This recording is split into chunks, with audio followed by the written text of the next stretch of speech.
Götür.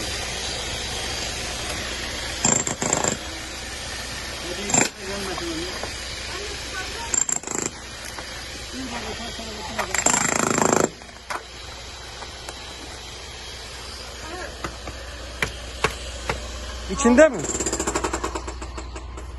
Yok mu? Aa burada lan sıkışmış lan. Götür git. Şimdi orada. Sen bir ince değnek ver bize falan. Öylesin ha, hadi öylesin ha. Nerede? Ha burada ya.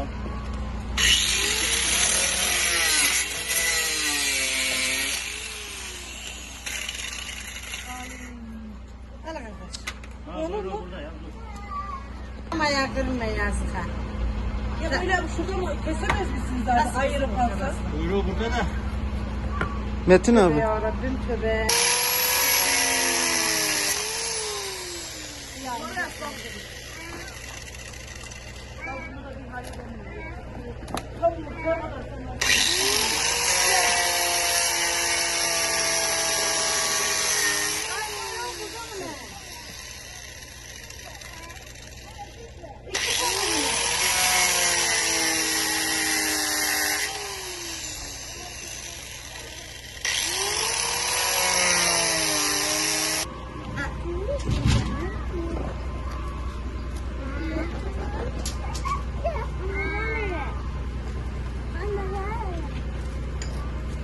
Dilek al da Dilek'e at, Dilek'e at, Dilek'e.